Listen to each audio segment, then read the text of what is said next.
Bueno, vamos a arrancar directamente. Hoy nos sumergimos en una exploración fascinante de las memorias de 2025 de Patti Smith, tituladas Bread of Angels, el pan de los ángeles. Y la verdad es que esto no es el típico repaso histórico. ¿Qué va? Es más bien un viaje profundo para entender cómo el caos, la pobreza más absoluta y una infancia verdaderamente frágil acabaron forjando a una de las mentes creativas más increíbles de nuestra era. Vamos, la prueba definitiva de que el gran arte nace literalmente de la adversidad. Para ponernos en situación, imaginemos un valle súper tranquilo en el norte de Polonia, Dolina Charlotti. Desde allí, Smith, ya como la escritora consagrada que todos conocemos, echa la vista atrás y reflexiona sobre sus primeros años, centrándose en algo que ella misma bautiza como su joroba rebelde. Es un concepto, wow, inmensamente poderoso, y que vamos a desgranar a fondo hoy. Los obstáculos son nuestras alas. Esta cita del escritor Nikolai Gogol, no es solo una frase bonita puesta ahí como epígrafe para adornar, es de hecho el motor de todo este repaso.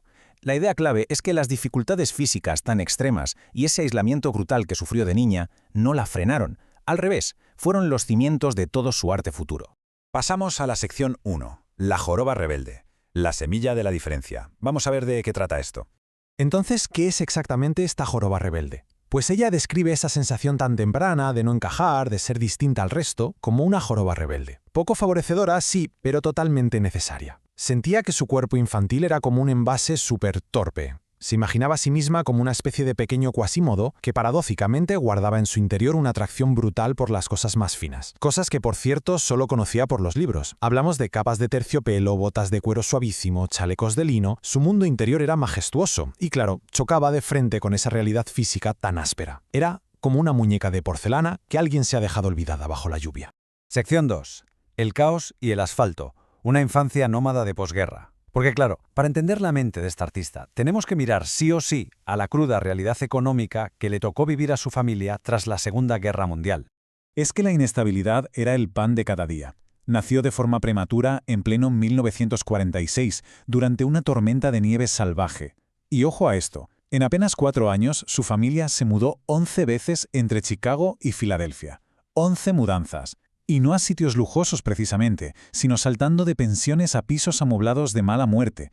Todo esto sucedía mientras su padre, que era veterano de guerra y soñaba con triunfar en aquel mundo emergente de la televisión, veía cómo sus esperanzas se hacían pedazos bajo la tremenda presión de tener que mantener a 3 niños pequeños.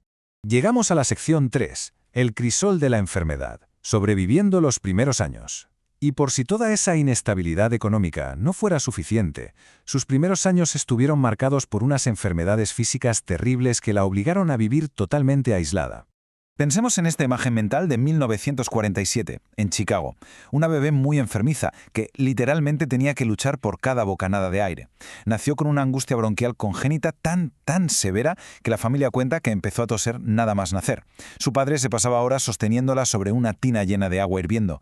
El objetivo, que el vapor le abriera un poco los pulmones para que pudiera respirar en medio de aquel frío brutal. Es tremendo. Y bueno, la cosa empeoró. Le diagnosticaron tuberculosis. Era una enfermedad que arrasaba en los barrios de Filadelfia en aquella época. Para salvarle la vida y de paso evitar que contagiara a sus hermanos, tomaron una decisión durísima. La enviaron lejos, a la granja de ovejas de su abuelo en Chattanooga. Allí estuvo casi un año entero, sola. La trataban con leche de oveja y con unas jeringas de cristal enormes llenas de streptomicina. Fue un desarraigo tan temprano y tan absoluto, que de hecho el libro de recuerdos de su infancia tiene una página completamente en blanco, justo en su 3er cumpleaños.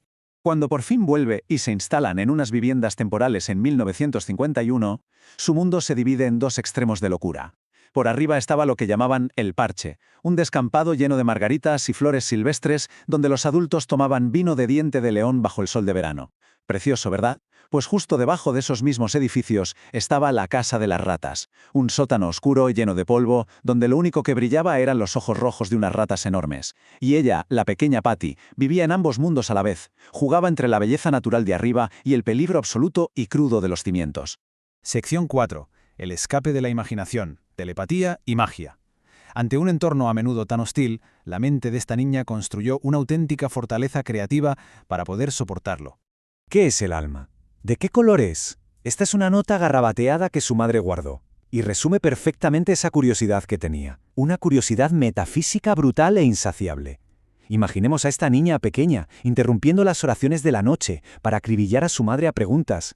Quería entender cómo funcionaban los ángeles, de qué estaban hechos los cuerpos celestes. Buscaba desesperadamente un significado que su día a día no le ofrecía. Y dentro de todo este universo imaginativo, los padres jugaban roles totalmente opuestos. Eran como el día y la noche. La madre estaba anclada a la realidad más absoluta, vigilaba cada fantasía, castigaba cualquier pequeña mentira y vivía aterrada por miedos muy típicos de la época, como que las secuestraran. El padre, en cambio, él estaba conectado con la magia. Era su confidente silencioso, el que le daba alas a su mundo interior y compartía con ella una comunión súper profunda en la naturaleza. Y de aquí sale algo fascinante. Cuando los castigaban en su habitación, donde no podían decir ni mu, Patty y sus hermanos inventaron el juego de los pomos.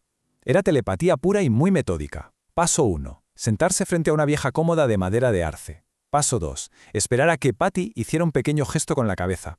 Paso 3. Girar los pomos de los cajones todos a la vez con los ojos cerrados. Y paso 4. Subirse juntos a una nave luminosa. Era el mecanismo de evasión perfecto, nacido curiosamente de la propia restricción y que les dejaba navegar por un mar lleno de colores vibrantes sin hacer absolutamente ningún ruido. Vamos con la sección 5. Un deseo de sabiduría. Buscando la poesía en un mundo hostil. Y es que llega un punto donde toda esta imaginación salvaje de la infancia necesita encontrar un molde, un significado narrativo concreto. Ese punto de inflexión llega gracias a los cuentos de hadas irlandeses. En concreto, la historia de la infancia de Fionn. Había una vecina, Aggie, una anciana muy bajita con una trenza blanca larguísima, que le leía estos cuentos mágicos desde un libro verde y dorado. Para la mente de Patty, la colcha donde se sentaba la mujer era como una montaña gigante. Y aquellas historias encendieron en ella un deseo brutal, el de conseguir conocimiento y sabiduría. Todos los deseos salvo uno son fugaces, el deseo de sabiduría. Yo haría un poema.